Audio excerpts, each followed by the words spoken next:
Hello everybody, Dr. F. Scott Field here, and I'd like to introduce you to our newest sponsor. The NPTE Final Frontier is the review course that I wish was around when I took the board exam. For those of you who know my story, it took me a handful of times to pass that exam, and quite frankly, I really wish I had an exam review course around, just like the NPTE Final Frontier. Check out their website, npteff.com, and use the code HET at checkout for 10% off to all of our listeners and fans. Hello, everyone, and welcome to another episode of the Healthcare Education Transformation Podcast. I'm your host, F. Scott Field, and tonight we have on the show the man behind the website called sportsrehabexpert.com. And he's here tonight to drop a little bit of knowledge on the subject of sports rehab, injury prevention. Tonight, we're joined by Dr. Greg Schaible. Greg, thank you so much for coming on the show tonight. Can you tell us a little bit about your academic journey and how it led you to where you are today? Yeah, well, first off, thanks for having me on the podcast. Really appreciate it. You guys got a great one going here, and looking forward to the conversation. As a physical therapist, I've been out of PT school now for 6 years, but I think my background of getting into it was started just like many, where I love playing sports. I was injured all the time, though. In high school, my nickname was injury prone. So, I mean, if that doesn't say it, that's enough for you there. So I was always in the training office for some reason. Still ended up getting a college scholarship to run track. So that's what I was always thinking athletic training or physical therapy in the strength and conditioning route too. So when I was in undergrad running track, I completed my undergraduate in strength and conditioning. And then when I was a GA, I kind of had a unique opportunity with that too, where the track program didn't necessarily have a huge strength and conditioning background to it. So while I was in the track program, I got to write some different training programs for the 400-meter athletes, people who were running the same distance as me. But then also when I was a GA for the athletic department when I got into PT school, because I did my undergrad and graduate schooling at the same university at Findlay in Ohio. And so that allowed me to kind of continue writing some strength training programs too. And it not only just with my background in the weight room, but then also being able to write programs for people. It was a nice combo of getting that strength and conditioning background while also simultaneously kind of getting more of the rehabilitation at the same point in time. Coming out of that, I had a pretty influencing last clinical rotation that really jump-started my career, I feel like. So that was really helpful for me going on that rotation. And then I had a unique situation with my first job. So I actually got fired 2 weeks into my first job. And that was I blame myself a little bit too, because I should have vetted some things out in the interview process, but it was kind of a set in stone clinic where this is how we treat people and this is right and anything else is wrong, we'll say. So the guy who was the owner of there, and there's other reasons that I realize now, kind of owning my own cash practice, of why he runs it a certain way too, but I think it could have been handled a little bit differently too. But he told me he needed a follower and not a leader in his clinic. And that just didn't necessarily sit right with me either. So we parted ways. And then eventually started working for Gary Gray Physical Therapy in Michigan. And then eventually opened my cash practice a little bit over a year ago now. Awesome. Yeah. I mean, things happen for a reason. And if the writing's on the wall, you got to do what you got to do. I totally get it. But Greg, what made you specialize and really spurned a passion inside of you for sports? And how did you end up kind of getting started with Sports Rehab Expert? Yeah, so that clinical rotation that I talked about that was really influential with me is Sports Rehab Expert has been around for 8 years. I've only been a PT for 6 years, so you can do the math there yourself. I didn't actually start the website. It was started by a guy by the name of Joe Heiler, and it was a pretty popular website. If you're familiar with Mike Boyle and strengthcoach.com, they played off of each other. So my background with the strength and conditioning and knowing the Mike Boyle process system, I wouldn't necessarily say I went through his whole educational program or things like that, but I was familiar with what he was teaching. I got exposed to the strength and the sportsrehabexpert.com website, which The owner of that at the time was named Joe Heiler. So he's located in Michigan too. So I was like, oh, this is a perfect opportunity. I mean, right in my backyard, I can go learn from him. So that's where my internship was, clinical rotation was. It was a 12-week rotation, and me and Joe just kind of hit it off there, and it really changed the trajectory of my career. So when I was when I started working after that, he was still running the site at the time. So I was just adding content in the form of me helping out with articles, blog posts, videos, audio interviews, things like that. And eventually he just got to the point of where his clinic itself was really, really busy, and he's got a bunch of kids who are all now reaching end of high school, college, where he just didn't have the time for it. So he offered for myself to kind of take it over in the direction that I saw fit, and that's where it's been. So I've been running that for 3 years now. Awesome. You said you did some blog posts and some interviews and things like that. Can you give us a little bit of a breakdown on what exactly Sports Rehab Expert, the website, includes? What does it all entail? Yeah, so the website started out as just as a more or less it's kind of a catchy phrase now that people say, but as a way to start bridging the gap from rehab to sports performance training or strength training. That again, the website started 8 years ago. So the website itself is a membership site, and it's an accumulation of just content that's been added over 8 years. So it's pretty much an encyclopedia now of all this different content that's been added to it. It's got like over 500 interviews to it now too, from people all across the world. So there's just a knowledge basis that's in there. And I like to explain it as I feel like I am a product of the product, because I got access to that website as I was going into that rotation. Literally read every single and listened to every single interview before I went on that rotation, which made me prepared for it. And at the time that would have been, the website was only 3 years old. And then just over the course of the following years, just the amount of content that was added to it and the back and forth, just you're exposed to so many other people's systems and the way they go about the treatment, sports performance, sports rehab. You just get exposed to so much that you can kind of start picking out and developing your own way, but you get influenced by so many people, which is the usefulness of it. Where I'm trying to take it is a little bit more in a organized learning system now, because that website's pretty much a self learning tool where you just go on, log in, and kind of look at the information you want to.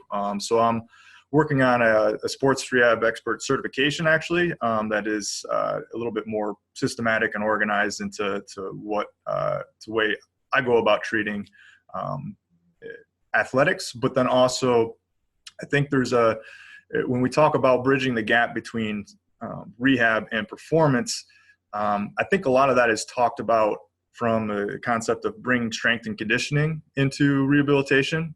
What I think is missed a little bit too is kind of taking that next step is how do you take strength training and get it to overflow into actual performance, but then also taking it back a step, and how do you get that strength training and do it with just the general population, because we all treat, at least probably 50, 60, 70, 80% of your caseload is general population. You're not necessarily working with just athletes. So how do you mix all that together and solidify a treatment approach that remains uniform throughout no matter who you're seeing? Yeah, you bring up a good point there. I think somewhere along the line, exercise and strength training kind of got watered down a little bit through physical therapy curriculum. And there's been a real heavy push for loading and strength training, and, and rightfully so, but based on what you're seeing from or hearing from students or newer clinicians, do you feel that sports rehab and performance training overall is adequately covered in DPT education at present time? I don't. If I had not been exposed to the website prior to that last clinical rotation, I feel like I would have been overwhelmed with it, and I don't think I would have had the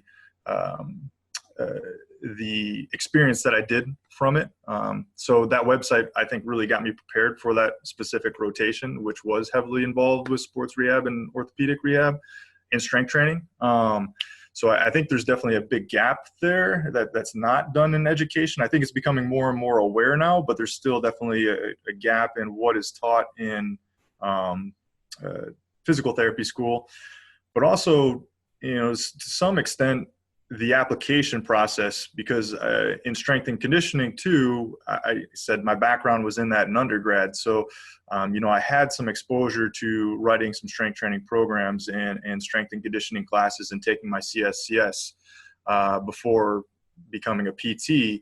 And even with all of that stuff, there's the book side of things, but then there's also the application and, what is applicable.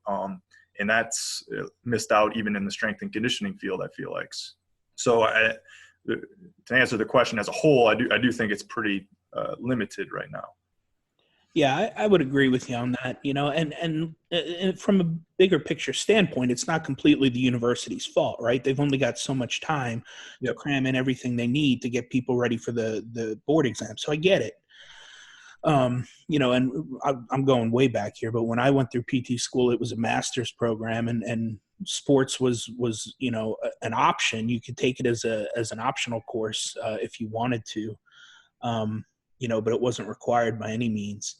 We recently did a Twitter poll asking what would you want better addressed in DPT education, and the choices were exercise prescription, strength and conditioning, pain, neuroscience education, business, and population health. We got 745 responses, and the winner being exercise prescription and strength and conditioning with 50% of the votes. So, understanding that this, again, is just a Twitter poll, it's not the most reliable form of data, but, what are your thoughts on this? I mean, do you think that exercise prescription and strength and conditioning needs overall to be better addressed? Do we need to overhaul this in the current curriculum? Yeah, it is tough what you say, because I understand the problem where it's, you have to teach someone for the board exam, and the board exam's helping someone to be safe as a generalist, which could go off in a variety of different situations, not necessarily orthopedics and sports. So that's part of the issue, but some of it is you obviously have to do a little bit of your due diligence after the fact too. But even going back into my schooling, I think back to my exercise science class, and it was, going over more or less protocols. So, I mean, and I think we maybe spent a couple days on ACL, and just like the knee in general, and going over some pretty basic standardized rehab exercises as opposed to strength and conditioning stuff. Luckily I had some of that background from, again, undergrad too, but you're somewhat cautious in that standpoint when you're dealing with somebody who's in pain. So it almost, if you don't have, again, some of that mentorship or, what I feel like I had in that last clinical rotation, you're scared to utilize some of those strength training exercises, more of those typical strength training exercises. And you just kind of fall by the wayside and use the rehab. Likewise, you get out into the field, and a lot of standard physical therapy clinics, they just have very basic equipment for rehab too. And it's a struggle sometimes to load people as well. I think the heaviest piece of weight that we had in my first job was a 40-pound dumbbell. So, I mean, there's only so much loading you can do with that sort of implement as well too.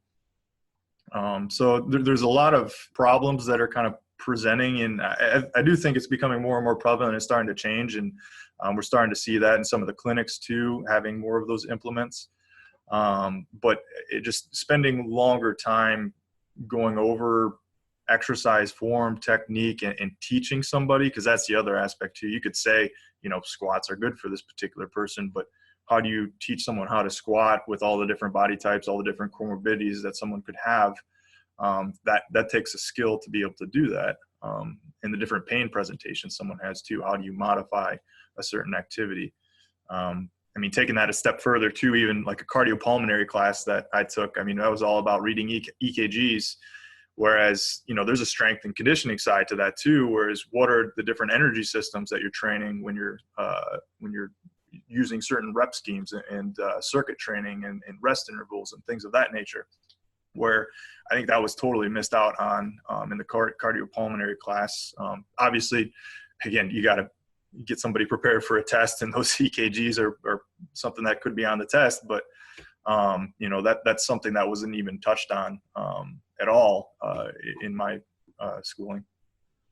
Yeah, there's a lot to unpack there, right? I mean, I'm sensing an undertone of coaching is good, right? We need to know how to coach people. I'm definitely noticing a sense and a trend toward moving into those strength and conditioning aspects. Loading is better, teaching more about the exercises and the movements. And that's a lot of that, I think, is thanks to the research that's out there, right? There's a lot of research showing that, hey, loading is pretty good. Like, we should do more of that. And I understand that there's a plethora of research to unpack there, right? And a bunch to sift through. But, with so many variables being out there regarding injury reduction, especially when it comes to things like, ankle sprains, ACLs, meniscus, et cetera, what are you looking to tell a student? What are you trying to educate a student or a new grad on when it comes to an overview about what we know about injury reduction in general? What are you telling some of these students and new clinicians? Yeah, so the new catchphrase term, I guess, is resiliency. People like to talk about resiliency, and I like that term a lot. I use it a lot too. The whole concept behind getting someone stronger, I talk about it as building a buffer zone or building some body armor. But to a certain extent too, you'll have people who talk about you can't go wrong with getting strong, which I'll agree with that phrase as well, but there becomes a point of diminishing returns with different qualities that you work with. And that's, I think, the most important thing to recognize is the different qualities that you can train in somebody and physically change with adaptation over time. Just a few of them are, strength training, the aerobic capacity, your anaerobic, your ATP, power outputs, those are more sport related, but movement variability is another key term that people are throwing out nowadays. But motor coordination and ability to dissociate movements from one another. Those are other qualities that can be trained as well too. And you just have to have a good recognition of what is the most important domino for that person to fall. That person could already have a decent amount of strength already, and they just need some more variability in their movement to attenuate forces. And that may be the most beneficial thing for them at that time. To a certain extent, there's people who could benefit from all those different scenarios. And that would be more of your general physical preparedness that strength and conditioning coaches will throw out there a lot with your youth athletes. I mean, just general physical preparedness. But as you get more and more involved with a sport specific program or someone who is, just an athlete in one sport and, really trying to maximize their performance, to a certain extent, you have to start becoming more specialized or targeted in your approach to what you're trying to address, because if you stay general, you're not going to make any progress in those qualities. So at some point in time, you actually will be okay with losing certain qualities to improve other qualities. So one example that I give a lot of new grads, it works well for guys because I think we've all played this. Is Madden or NCAA or NBA 2K. So I call it the player profile.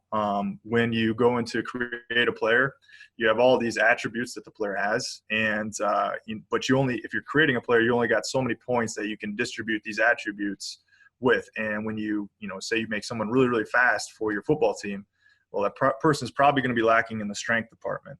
And if you try to build up the strength, you're probably going to have to decrease some of your numbers and the speed because you just don't have enough numbers to go around when you're creating that player. So that's what I get people to try to visually see or feel inside their head when they're going through an assessment and talking about just the different qualities that you can train. And then when you're performing an assessment, kind of think about, okay, what's that player profile? How are we profiling this person? What's their biggest need right now? And what do we just need to continue optimizing in their current program? Yeah, really great points, and actually some pretty good analogies there too with the Madden player profile. I like that. Greg, I want to shift gears a little bit here because not all of us are going to treat professional athletes, right? Not all of us are going to treat older athletes. A lot of us that do treat athletes will treat the younger population. And one of the things that I saw when I was treating, the general outpatient population was a lot of younger athletes, would come in with their parents. And how often are you having to manage the parents of athletes, especially setting realistic expectations? What are some tips that you would give for parental management, if you will, like especially in the tougher cases? Yeah, it takes some feeling out. It's a subtle skill to develop, because you're going to have different types of parents. You're going to have those who are, looking and more concerned about their athlete, and maybe not necessarily worried about them getting back to play right away, but every little bit of pain that little Johnny has, they become overly concerned about and they hover over him. Whereas to some extent, certain things are okay to push through. So that's part of the education process too. But then you got other parents who are, real pushy. We need to get back in ASAP. This person's got a game tomorrow. We need to get them ready. So it makes it tough. The best suggestion I can have is the sooner you set expectations, and the more that you control the issue early on, and give someone a preview of what it's going to look like working with you, the better off you're going to be. So what I mean by that is, say somebody has a patellofemoral pain. It's a basketball, young female playing too much basketball. They're involved with some other AAU, their high school team, and maybe they're doing a second sport also on that too. So just a lot of overuse going on.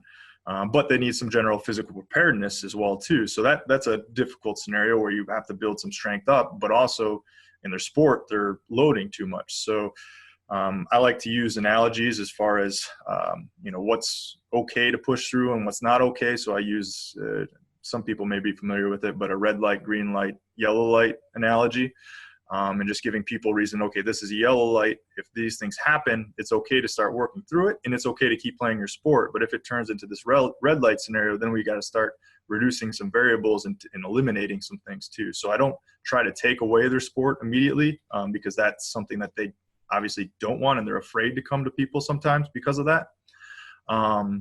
Or they're just given that by their doctor too. They're just told, stop playing and just don't do anything for 4 months and it's supposed to magically go away. So I try to avoid that at all costs, but I give them these different scenarios that can happen.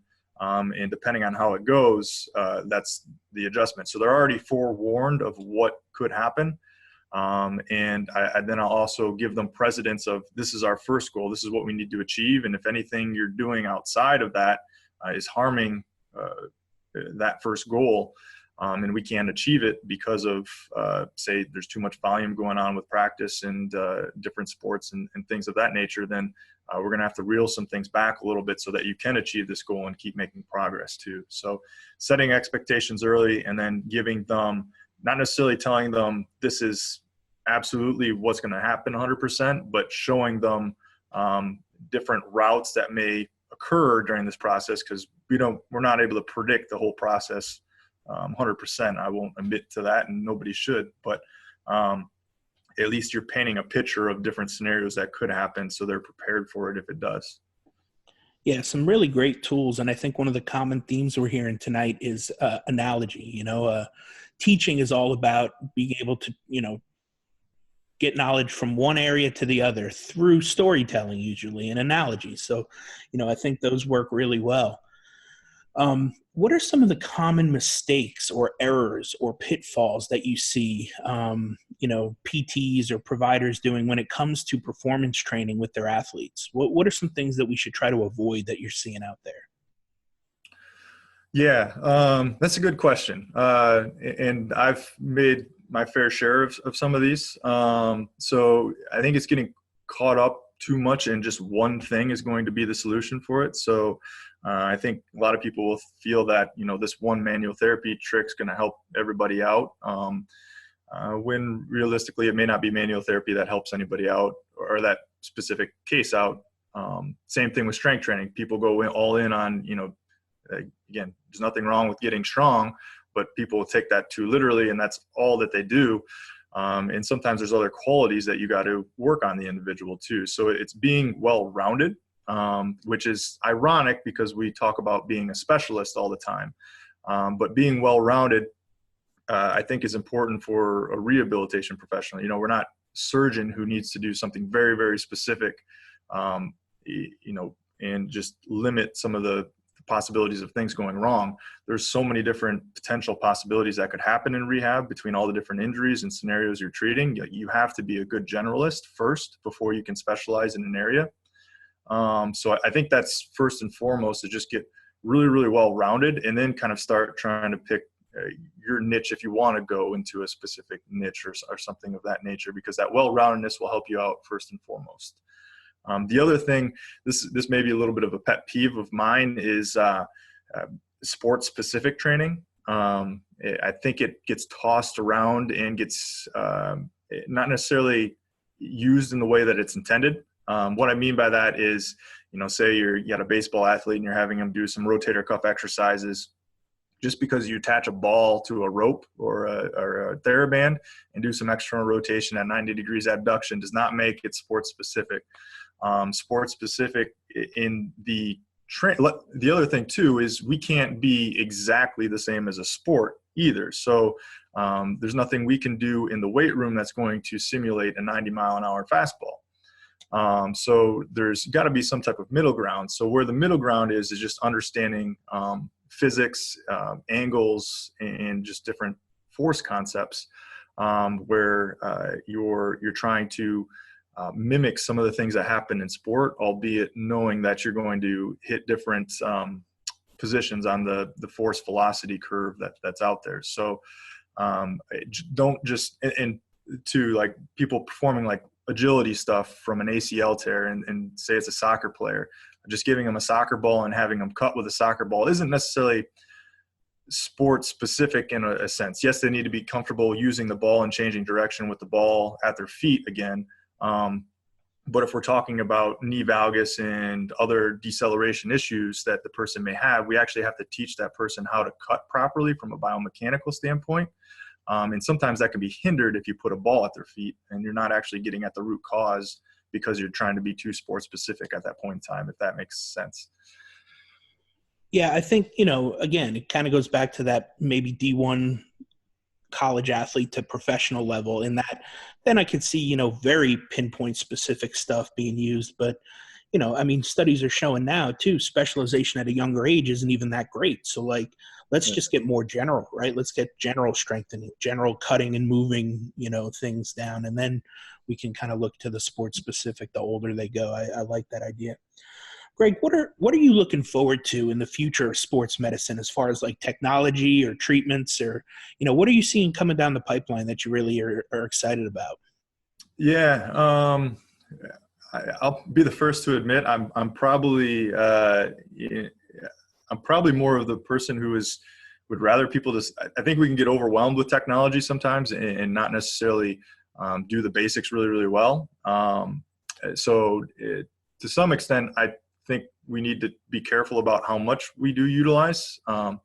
Some different things that are out there, though, currently that have piqued my interest is, obviously BFR, people are talking about BFR. I use it in my practice too. I don't think that's something new necessarily for too many people anymore, but they may not be using it yet. There's some sensors out from Dorsa V that are kind of cool. But again, from a clinician standpoint, I don't know how much it's actually giving you, what you can already tease out an assessment and visually see yourself. And just, as you see more and more people and get more reps under you, you notice these things anyways. So do you need a sensor to kind of tell you that, and all the extra time that it's going to take away from you by having to wear them, monitor them, look at all the data and things of that nature? It definitely certainly is nice for some research aspect, those little wearable sensors, but from an applicable standpoint in the clinic, I don't know how much benefit it gives you. It may help with some buy-in aspect of things by putting some numbers by certain movements to give people objective measures that they need to improve upon. So that may help with some buy-in, but clinically, how much extra is it giving you? I'm not necessarily sold on that because we're already talking about a lot of the things that it's bringing up. One thing from a strength and conditioning standpoint, which would be cool, I just don't see it happening in the rehab world anytime soon, unless you are just working with athletes and in a performance setting or with pro sports, college sports, is tendo units. And they look at bar speed, velocity, rate of force development. which I think is huge post-op after surgeries, for shoulder, for legs, knees, ACLs. We all know to get somebody stronger, and we want to do that, but there's a difference between being strong and being able to produce force quickly. And that's a nice way of having a immediate output measure with it. But again, that's a pretty pricey unit that I don't think is going to make its way into rehab anytime soon. So that would be some different things that are kind of cool to look at, but I just don't know how practical a lot of the stuff may be. Yeah, and for our audience that isn't aware, BFR is just blood flow restriction. So some pretty cool stuff out there. It's getting some pretty good research currently, so check that out if you haven't already. I will say one thing that I've played around with a little bit, and it's pretty cheap. It's a unit called G-Flight, and if you're working with athletes and you want to kind of get into some rate of force development, it's pretty cheap. It's like $120. All it is a little bit of a sensor. Think of like a vertical jump mat. Where you jump off the mat, it kind of measures your height as you hit back down based upon how long you left the ground. It's a similar concept. So you can test vertical jump capabilities with it. It's just a laser that goes through. What you can test with that with some of your hop testing is ground contact time. So that's kind of interesting and something that I've toyed playing around with a little bit more and more of too. Very cool.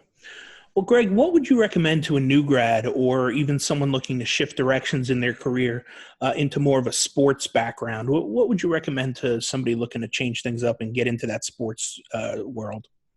Yeah, I mean, first and foremost, if you've never really gotten yourself into a weight room and done some consistent training there yourself, I mean, that could be the first exposure that is useful for you.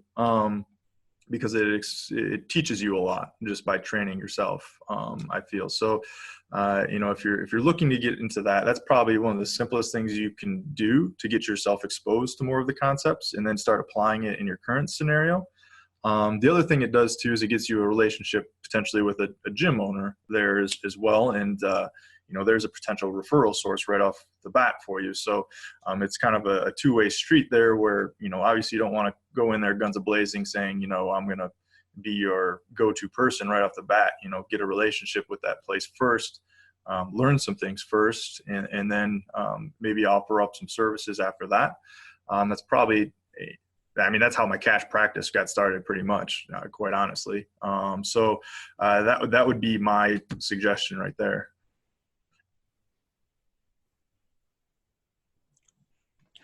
Awesome. Greg, we like to ask all of our guests this one final question. If you could change one aspect of higher education, whether it be DPT or otherwise, what aspect would you change and how would you change it?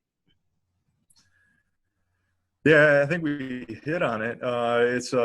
It's putting some strength and conditioning into the program. Obviously, I got my bias there with the population that I treat, but I see a ton of utility out of it with general population as well too. And I think there's a lot of misconceptions behind strength training that people just get from general fitness population in the media. That if we did a better job of educating our profession, we'd be at a little bit more of a front line to give a standardized, not necessarily a standardized, but a well-themed response that's very similar between clinicians. As opposed to all these different varying response that people get. So I would love to see that happen more in the educational system.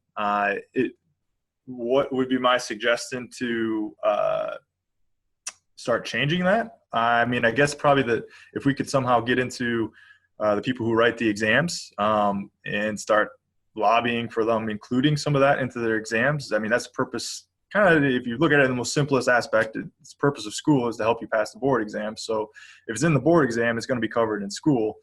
So that would be kind of my approach there to if there was some type of connection with that or person that was in the know there, that would be useful to get a hold of them. Yeah, standardization of education has definitely been a big one for sure, and we've had a couple of people from the NPTE on here on the podcast to kind of discuss some of those things. And again, it just comes down to it being a really big ship that takes a long time to write and turn, and they're doing the best they can, but it's like the APTA, the same thing. It's a real slow moving ship, when change is happening, it's just happening at a really slow pace because it's such a big unit. So, yep. Well, Greg, thank you so much for your time and for coming on the show tonight. Where can people find you if they want to follow up with you or have any questions or anything like that online or on social media? Yeah, it's been awesome being here again. Thanks again. The easiest place to get a hold of me is through sportsrehabexpert.com. My email is greg, Greg, at sportsrehabexpert.com. You can also, there's a free Facebook group for Sports Rehab Expert too. It's called the Sports Rehab Expert Mentorship. So you can look up that if you'd like, and just request access to that. I'll add you in. And then also, Instagram is probably another common place. Sports Rehab Expert, email, Facebook. That's the best place to go there. Great. Well, we'll put all those links in the show notes for everybody. Well, thanks again for coming on. Like I said, go enjoy that home run derby tonight. I'm pulling for Pete Alonso, man. Polar Bear. Oh, there we go. Thanks again. Yep. You too. Bye.